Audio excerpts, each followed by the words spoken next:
Welcome to the Cabrera Lab podcast. Hey. Hello. How are you? I am kicking ass. Well, kicking ass is good because I have some meaty things I want to talk to you about today. Oh. So we've had a lot of people asking about what it means to be empirical. Oh. And validated. And we've also had a lot of people asking about what is systems thinking? Like, is it thinking about systems? Is it thinking systemically? Is it about, so meaty. I kind of think there's an interesting bit of things we can talk about around one, sort of defining what we mean by systems thinking, and then talking about in the wider field, other people's ideas and how we know what's validated and what's not and all of that fun stuff. Okay. That's a pretty meaty topic. It is. Yeah, so I mean what I mean by systems thinking is pretty simple. Thinking let's start from the beginning. Mm-hmm. Adaptivity is the thing that allows us to, change our behavior, our action, our whatever in given situations or environments, right? So it's like the crux of everything, adaptivity. Yeah. And thinking came along in the, universe, in the animal kingdom and things like that, and gave us a unique ability for adaptation. Mm-hmm. So like thinking in and of itself, were it not for the fact that it gave us tremendous adaptive abilities, would be irrelevant. But it just so happens that thinking has given us this amazing adaptive ability because it allows us to sort of look at the situation, figure it out, get better at figuring it out, and then change our behavior, change our, emotions, change our, problem solving. All of it is driven by this thinking thing. And as we've talked about before, there's really just one kind of thinking. There's not 38 types of thinking. There's one kind of thinking, and DSRP are the patterns of thinking that underlie, or the patterns of how we organize information to make meaning, or mental models. Yeah. So that's what I mean by the thinking part of systems thinking. Just as a point of clarification on that, when you look and you Google thinking, there's 38 sort of widely known types of thinking: critical, creative, scientific, design thinking, any of those. Blah, blah, blah. And what you're saying is, if you're in a critical thinking mode, which we just did an episode on critical thinking, you're going to be making distinctions, organizing ideas into you're going to do all DSRP, except you're going to do it from a skeptical evaluation or judgmental perspective. Right. That's what critical thinking is. Right. So, which is fine. That's a great perspective to take if that's what's necessary for the situation. But it's not like we said in the last podcast, it's not something you should apply universally. Right. And so just contrast that to creative thinking. Creative thinking, you're also going to be making distinctions, seeing relationships, but you're taking a different kind of a perspective. You're taking the perspective of creation. Yeah. Right? And like creativity is you want to create something new. You want to make a new thing. So I can be creative by taking two things, a giraffe and a rhinoceros that exist, right? And I can be like, oh, put them together and I have a rhino with a giraffe head. That's quote unquote creative because it's a new thing.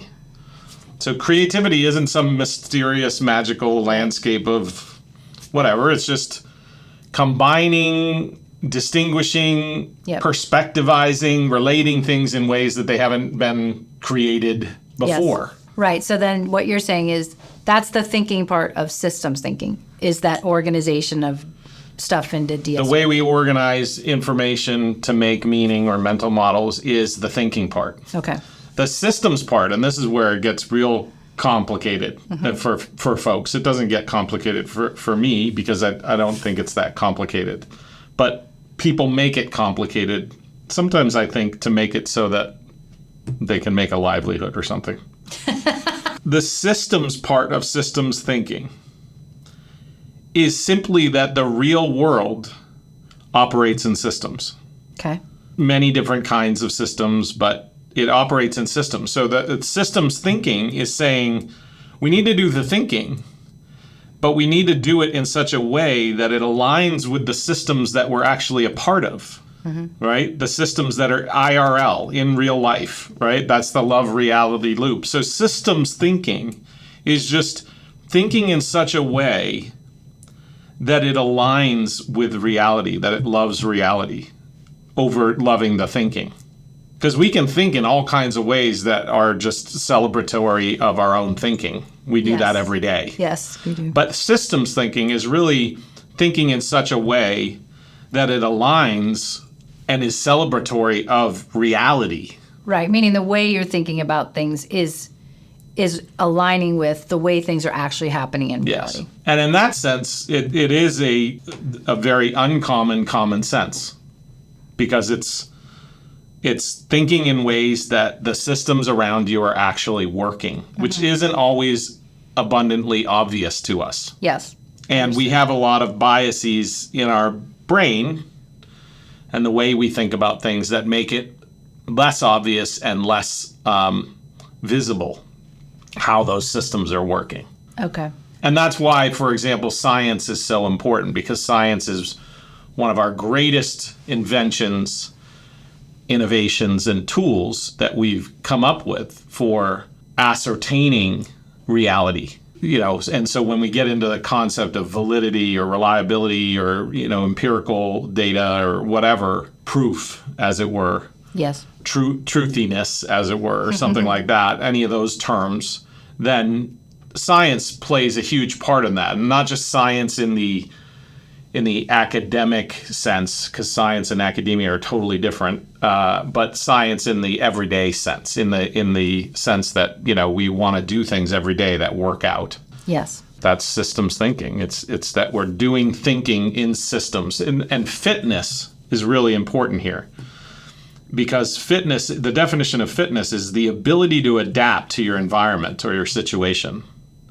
Well, thinking is the driver of that adaptation. The driver of that fitness is practicing thinking. Yeah. So fitness is building the ability, practicing and training the ability to adapt to your situation or environment. Well, in the real world, your situation environment, generically speaking, abstractly speaking, is systems. Right. All of us are in systems. So the system could be your family, the system could be your job, the company that you work for, the economy that you're in, the countries that are interacting to create global geopolitics, the molecular structure. It doesn't matter what the system is.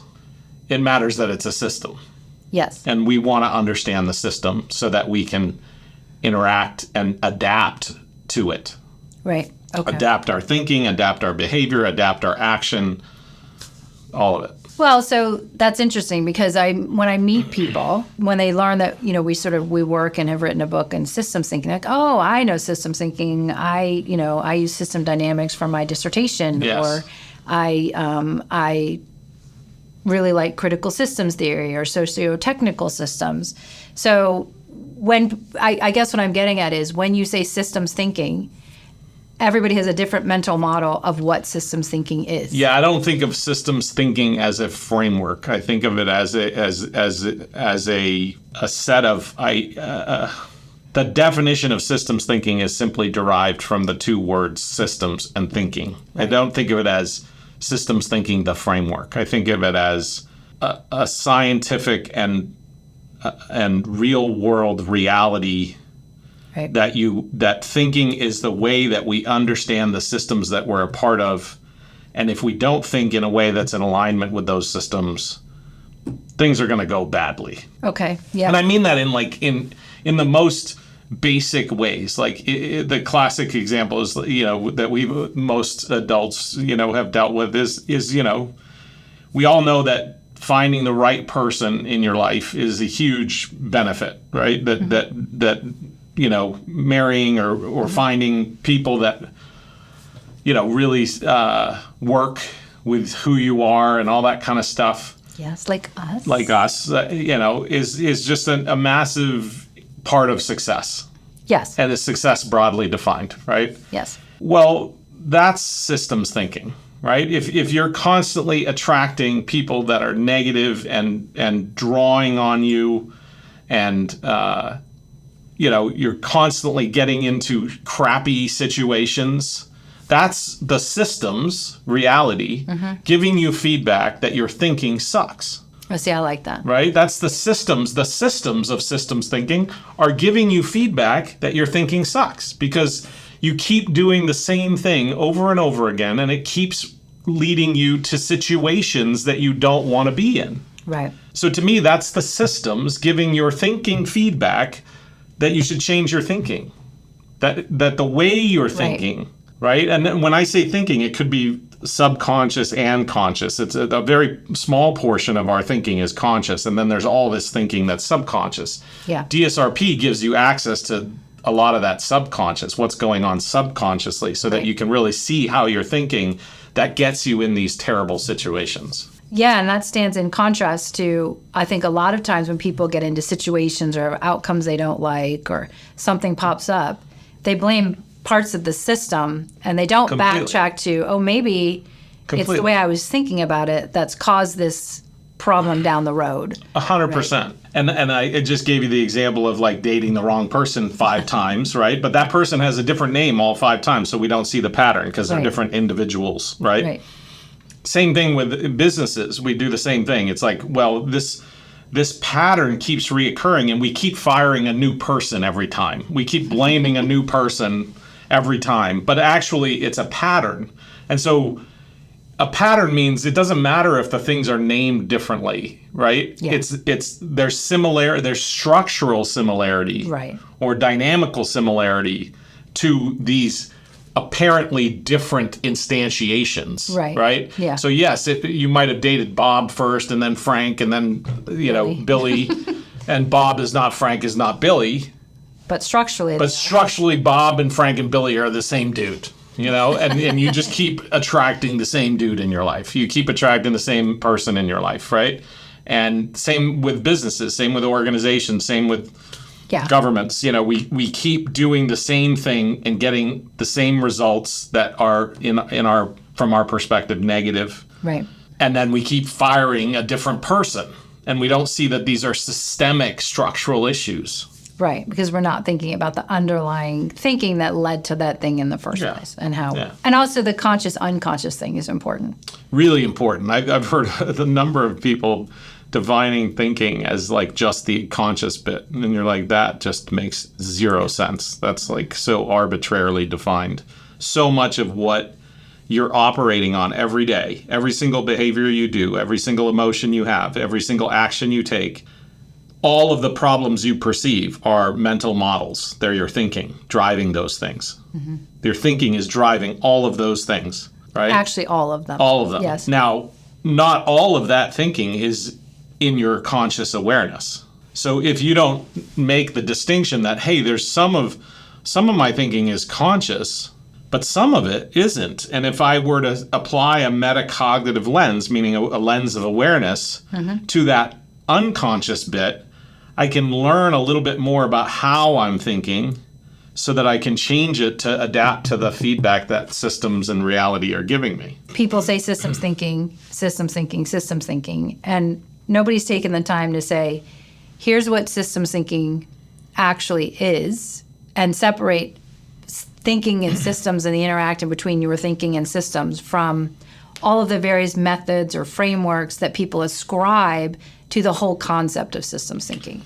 That, ironically, is exactly what I did in my doctoral thesis. I thought, when I got to academia, being a high school dropout and not knowing my ass from a hole in the ground, I thought I came with the assumption that people were talking about this thing called systems thinking, and therefore they must know. Yes. And it turns out the emperor has no clothes is a reoccurring theme in my life, that you get to the top of the mountain and you think the people there are going to really know what's going on, and you get there and you're like, oh, nobody here knows what's going on, right? They're just talking. Yeah. So I went around the world and interviewed some of the top people in systems thinking. As part of your doctoral. As part of my doctoral research, and did, extensive literature review and then empirical studies and things like that.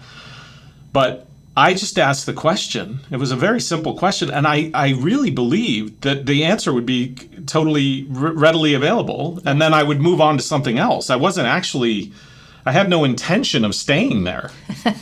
But what I realized was nobody had an answer. Every time I got an answer from one person, I'd go to the next person and they'd give me a different answer. And then I'd go to the next person, they'd give me a different answer. And then not only that, but their answers were conflicting. Right. And not only that, but none of their answers had any empirical evidence to them. They were so in other words, their answers were all just their opinion. And I was shocked. I literally was shocked as a doctoral student to learn this. That all this fanfare was based on a bunch of people's opinion. And so I set to work trying to discover empirically what is systems thinking. Observationally, meaning like Jane Goodall, empirical, like I'm going to watch the monkeys and I'm going to, I'm going to look at what they do and we're going to get empirical observational data. Yes. Of what systems thinking is, which means we have to understand the structure of the systems and we have to understand the structure of the thinking and we have to understand how do we bring those together. But I was shocked. I will tell you, I was shocked at how little empirical evidence there was in the entire field. Okay, so let's take a minute because we have had questions before in our Ask Us Anything episodes about the difference between scientific, empirical, validated, evidence-based. So maybe let's set those distinctions, make those distinctions clear. So when you just said not a lot of empirical. I think the first distinction that we must make, and all of society has to make this distinction because it's really so critically important. And by distinction, I mean like separate them. Yes. Like purposefully separate these two terms. One is academic and one is science. These two things are not the same thing, but they pose. This one likes to pose as this one. Academic likes to pose as science. It's not. Academia, academics, and academic is a social club. It's like a social club. It's a grouping. It's a grouping of people who have jobs and interests, and they're human beings, and they do human shit. Yes, and they teach. Yeah, I mean, I guess all I'm saying is there's nothing about humans, good or negative, that isn't in here. Meaning this is made up of a bunch of people It's made up of a bunch of people I don't want to know who are playing silly human games. And there's just like every other bunch of people who are playing silly human games. Right, and this line is socially constructed. I don't want to say arbitrary. Would you say arbitrary? No, it's sort of. It's very much for a purpose. Yeah. It's not for the same purpose as this. And this is the whatever the purposes are over here. I'm not necessarily saying that they're all negative. Some of them are quite positive. People want to make livelihoods. People want to, be a part of groups that have similar people in them and all kinds of other things. Mm-hmm. But they also do the human thing of gaming the system over here. Yes. And science is it's a process. It's not a strict process. There is no literal scientific method that you could say is the same throughout. There's some principles behind it. Things like transparency, observation, empiricism, those kinds of things. Part of the transparency, part of the different scientists doing peer review on other things. When that gets over here, it gets manipulated. So, for example, the peer review process in scientific spirit, is a great process. Right. In academic practice, not so much. It's highly flawed. Highly flawed. Mm-hmm. So do papers get through the academic peer review process that shouldn't get through? Absolutely. Mm-hmm. Do papers get through that aren't even empirical, but they are posing as empirical papers? Absolutely. That happens all the time. Yeah. What we call an op-ed in society makes up a huge amount of papers that are in academic journals. Meaning they lack scientific rigor. They're just op-eds. Yeah. I mean, you don't even have to say anything negative about it. Like if I say an op-ed in a newspaper, it's an op-ed. It's neither negative nor positive. It's just describing what it is. It's an opinion. And it's an opinion based on one's thoughts and experiences without necessarily having tested the veracity of that opinion in any way. Right. And because we read it in that context, we go, oh, that's an interesting opinion. But when we read it in this academic context as a part of the larger context of a peer-reviewed journal that's been, peer-reviewed by other peers, and we make all assumptions about how that process works, and then we assume that means that opinion somehow has gotten elevated to empiricism or to something more than an opinion? Not so much. That's not science. Right. That's not the same as science, and that's why it's so critical to make this distinction. And it's a hard distinction to make because inside of academia, there's science going on. Yes. A lot of it. Actual science, yes. But not everything inside of academia is science. Right. And what I think is very dangerous, especially for people that are inside of academia, is letting the general public conflate these two things. And in many ways, being part of them conflating these two things. Yes. Because when they do, the negative things that are happening here are going to get in the way of the remarkable things that are happening here. Right, and some of the negative things in here are going to be ascribed in this. And and then people will give up on science, which is one of the most powerful things we've ever invented. Yes, and I think you've seen a trend in the last 5 years or so where science is widely misunderstood. Widely misunderstood. And in a weird way, up for debate. Yes. And it's up for debate because people go, wait a minute, that just sounds like an opinion. And that's what I'm saying, is like, there's a lot of science that not very many scientists are debating. Real scientists aren't debating that science because it's very clear. The empirical evidence is very clear. Right. But then it gets over, then we conflate it with this and we go, oh, that's debatable. And you're like, not really. Yeah. I mean, everything's debatable and everything is questionable. That's like one of the principles of science is that anybody can question anything. That's the beauty of the equity that's in science is, you don't have to be a pope or a king to question something. Anybody can question something. Anybody can run an experiment. Anybody can sit in the bush and watch apes. Yeah. I read somewhere, I can't remember where it was. It was something that I deemed somewhat credible, which is hard to find these days. It is hard to find. That one of the biggest dangers to us these days is the lack of understanding and trust of the idea of science in and of itself. And that's the thing. That's this distinction. Yeah. Don't make that mistake because you can trust science. And you can trust academia like you can trust politics and like you can trust, the NHL and the NFL and anything Apple and, Google and anybody else, right? Because it's, again, I'm not saying this is all negative. I'm just saying it's like a human social club. It's a human social organization. Mm-hmm. And it has all the follies and downfalls of any human organization or set of organizations, right? Yeah. That's very different from science. Yes, and so you keep going back to empiricism and empirical, and you also started earlier with there's a bunch of frameworks in systems thinking, but they lack empiricism or any empirical evidence. Yes, and that's one of the things that I was shocked by. Mm-hmm. I thought that all these different frameworks that people have, a framework is like, critical systems thinking, viable systems method, critical systems heuristics, SSM, soft systems methodology, system dynamics. These are all frameworks. Yeah. That people mistake as being systems thinking. And there's many more. There's hundreds of them, but those are the big popular ones, right? Very little empirical evidence. Yes. Very little. When I say very little, I mean, like in most of the cases of the ones I just mentioned, none. This episode is sponsored by Training Camp, the ultimate online spot for building the mental fitness that drives personal and professional change and success. At Training Camp, you'll have access to the science and practice of thinking with personalized thinking assessments, tiered training, and best of all, practice that improves skill.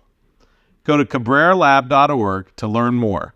And now, back to the episode. And when you say empirical, you mean something that's been tested, observed, where there involves some sort of a sample, an intervention, a research theory? Observational, Yeah. right? That we're doing some kind of observation. Now, observation in the scientific context could mean a lot of things. It could mean literally you're sitting in a bush like Jane Goodall and you're watching, you're observing, and you're taking notes, and you're writing up the notes and things like that.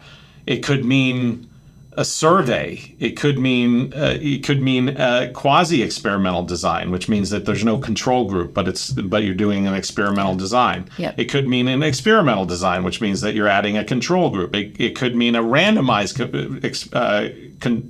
control group, RCT. an RCT. Yeah. It could mean where you're randomizing the sample into controls, and or it could mean meta-analysis, where you're taking lots of different. So it can take many methodological forms, but it has the similarity across it of being that you're observing reality. That's the important part. That thing we talked about, the systems part. You're observing reality, right? And so that typically has to do with, which part of reality are you observing? That's your sample, right? So it typically has some sample. Mm-hmm. It typically has some method of observation. Yep. It typically has maybe statistical analysis and statistical findings, right? I'm being very broad about what I mean by empirical here. There's some scientists that would say I'm being way too forgiving of that spectrum. Well, a lot of people in the public and a lot of times scientists, I think it's believed that empirical means an experiment with a control group. Yes, absolutely. Which is not really. It's not reality. I mean, if that were the case, then Einstein would be thrown out as a scientist. Jane Goodall would be thrown out as a scientist. A lot of what Darwin did would be thrown out as a scientist. Those are the three of the top poster children for science that we've ever had. So if that's the case, then we would throw them out. Yeah. I don't throw those people out. I think that's all science. But when we're talking about empiricism, we're talking about it's not just my anecdotal opinion. Right. Right? It's not just my anecdotal opinion. Now, I have no problem with opinions. Yeah. I just don't put a lot of value in them until that opinion gets some kind of empirical evidence to support it. As soon as that opinions are very important as, again, little seedlings. Mm-hmm. Oh, I'm noticing something. Okay, like I noticed systems thinking had no empirical evidence and nobody knew what it was. That's a really important opinion. Mm-hmm. But over time, that opinion grows into a little sapling. And as it gets larger, we need to test it, right? We need to test whether or not that opinion has any validity, any reliability. Does it apply in many places? How many places does it apply? How often does it apply the way that it applies? Mm-hmm. I am not a fan of criticizing new things because we don't want to criticize the creative process. We want to let it grow. So I'm all for opinion because opinion is where creativity starts, a new opinion.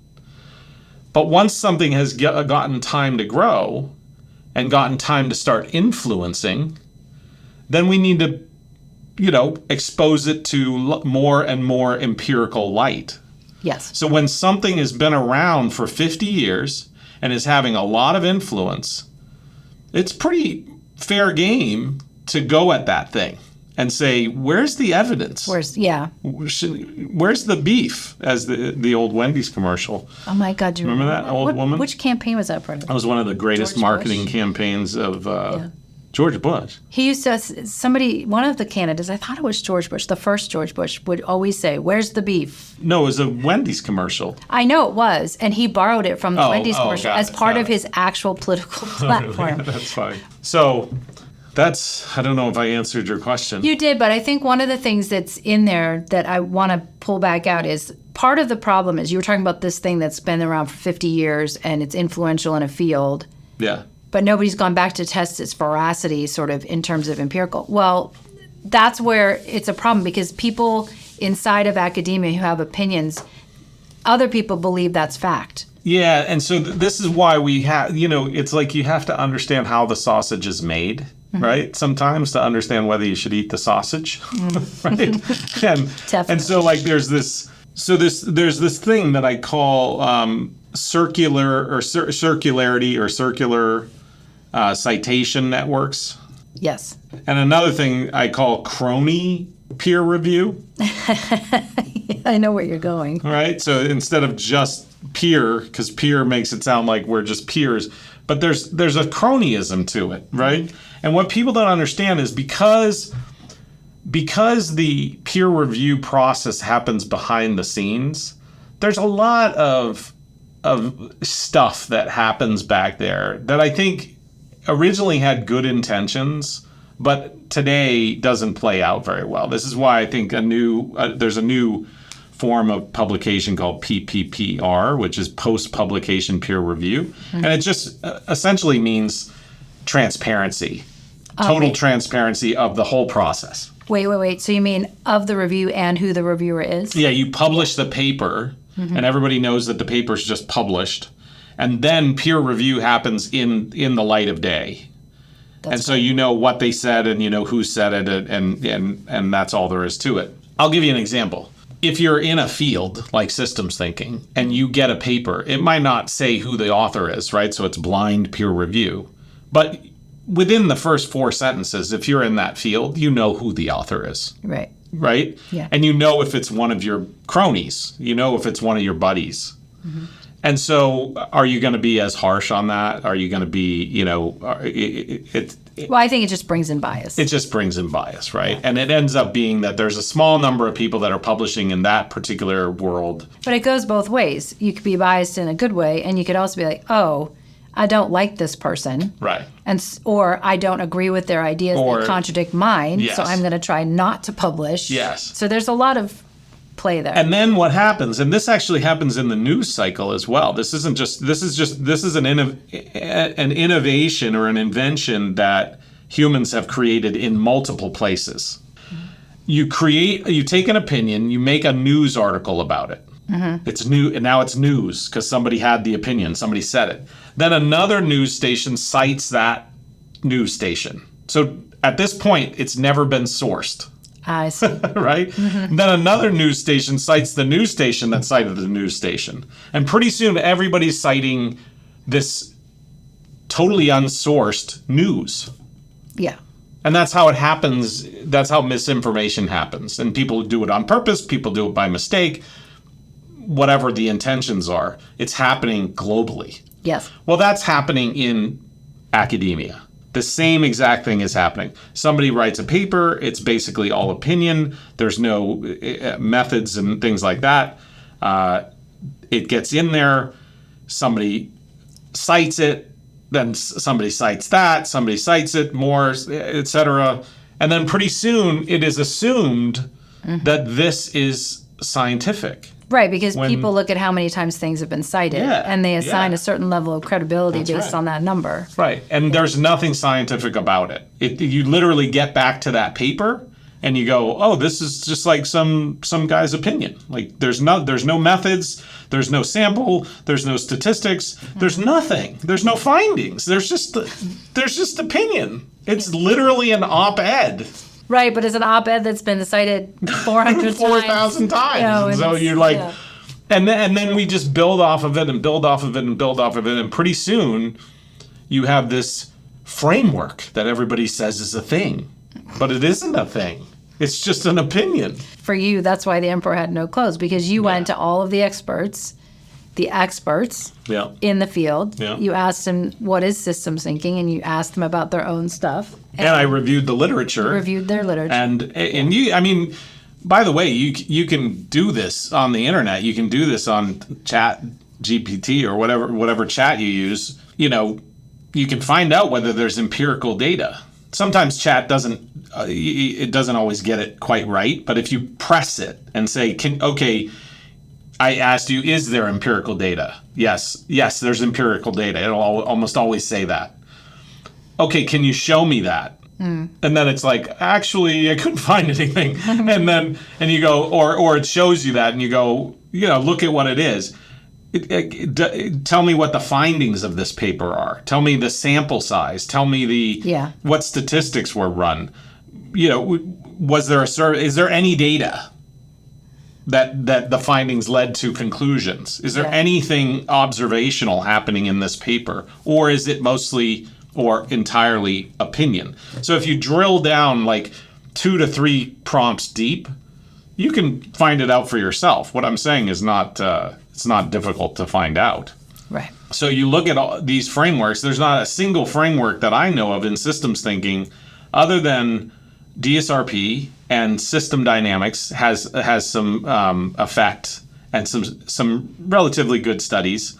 Nothing about that it exists, empirically in the world other than feedback. Yes. But like the model itself, there's nothing that says this particular set of things is always universally the case. But in the appropriate context. In the appropriate context, yes, SD, as they call it, system dynamics, is a great method. In the appropriate context, but it's not universalizable.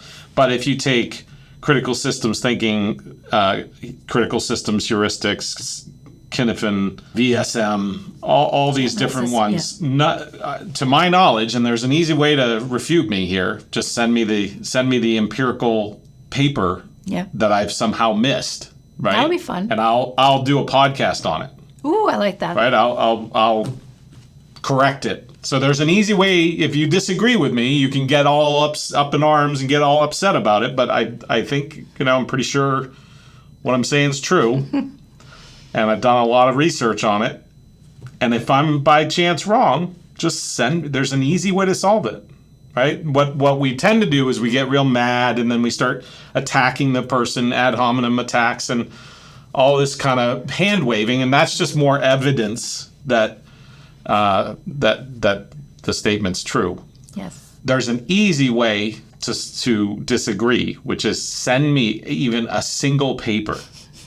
Send me even a single paper. Yeah. And I've defined empiricism very broadly. Kindly compared to a lot of scientists. I'm very broad about the definition there. So, if you talk to physicists or chemists or something like that, they would be like, you're crazy. That you've got to narrow that down. I'm defining it very broadly. Yeah. There's a wide set of possibilities there. I'm being as kind as possible. Mm-hmm. As you can possibly be in the definition of these things, like empirical and that type of thing. So I wonder, is it safe to say that all of those various frameworks and methods that people have come across or have known are useful? They're just not representative of what we mean by systems thinking as a wider concept. Well, no, it's not fair to say that. It's not fair because I don't know if you can say that they're useful. That's the whole point. If you could say that they were useful, there would be a study, and there's people with vested interest in saying that they're useful. So why haven't they done a study? So the question is it useful is a great question. That's called an effect study. Yeah. Right? Effectiveness study, whatever you want to call it. So yes, I agree. I would love to know if they're useful. Show me a study. Tell me what the sample size is. Tell me what the findings were. Tell me what the data was. That qualitative or quantitative, show me a study that it was useful. You don't just get to say my opinion's useful in science. You get to say, this is my opinion. Great. I heard your opinion. Is it real? Meaning, is it existentially real? Mm-hmm. Can we prove it, that it exists? Is it effective? Meaning, maybe it's not real, but knowing it helps in some way, right? Mm-hmm. Is it effective? That would be a study. Any of those studies would be great. And those all start with opinion, so I'm not against the opinion. I'm just saying, if your opinion's been around for 50 years and it's influencing lots of people, at some point, you got to show me the money. Where's the beef? At some point, Yeah. you gotta show your cards. You gotta say, hey, we did some studies and they say this. It doesn't have to be the end all be all, proven beyond a shadow of a doubt. Science never proves really anything, but it does have to sort of point in the vector of truthyism. Yes. Truthiness or whatever. Truthfulness. Right? Yeah. It has to point in the vector of something that we can rely on Yeah. that has validity. And can be observed in reality. Can be observed. Right. Right? Well, I think it's interesting. I don't think a lot of people understand what peer review even means. Yeah, and that's why I think PPPR or post-publication peer review is the future, right? Is just like let it be out in the open. Let everything be out in the open. You publish it. Now it's published. You get to see it. You get to see what people say about it. You get to say who said what about it. The other piece there, again, another little somewhat dirty secret, not always intentional, but just bad training of peer review, which I think is deeply, deeply problematic, is that they could be handled by training doctoral students better, frankly. The purpose of a peer reviewer is not to be a check on whether they agree or disagree with what the paper says. Right. That is one of the great misunderstandings about being a peer reviewer. Right. The purpose of a peer reviewer is to apply a scientific lens on the paper. Yes. So in other words, I shouldn't care if what you're saying in your paper disagrees with what I think. I shouldn't care if your findings in your paper disagree with what I think. It's not about your opinion or your findings or your, right? What it is about your methods. What I'm critiquing, what I'm reviewing, what I'm skeptical of. And this is an appropriate place to use skepticism and critical thinking, but only in the peer review process. You just can't let it go. What I want to critique there is, what are your methods? How did you find these findings? What is your sample? Did you do anything weird in your sample discovery? Yeah. What statistical analysis did you run? Did you run them correctly? Did you run the appropriate ones? Are there any issues with those? What were your findings? Oh, interesting. Are those findings valid and reliable? Yeah, valid and reliable. Is Yes. And your interpretation of those findings. Is there something askew about your interpretation of those findings? So what I'm critiquing is not necessarily what the paper found, right? What I'm critiquing is how the paper found it. Right, because the critique of what it found comes out in some sort of academic debate that's later. Like, it's not part of the... No, I don't think so. The debate is whether the findings are reliable and valid. Right, that's what's inside a peer review. Yes. But I'm saying if I'm a scientist and you're a scientist and I don't agree with you, then that's a public, I can come out and say, hey, let's debate that idea. But that's not part of peer review. That's a totally That's not part of thing. peer review, and maybe this is my autism showing through, but I just find that to be not scientific at all. A debate. I know that scientists have debate, but what are you debating? If the findings are accurate, if the methods were accurate, and reality revealed itself, then there's nothing to debate. It doesn't matter if I agree with it. Reality doesn't give a shit whether you agree with it. Yeah, no, that's interesting. There's nothing to debate. If I agree with your methods and I agree with your findings and I agree with your analysis and I even agree with your interpretation of that analysis, if I agree that you did all that right, what is there to debate?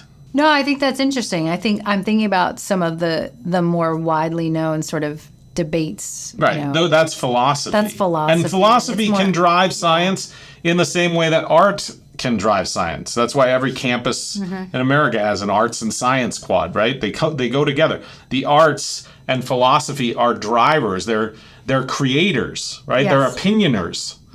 And they create the little opinions that are so important, right?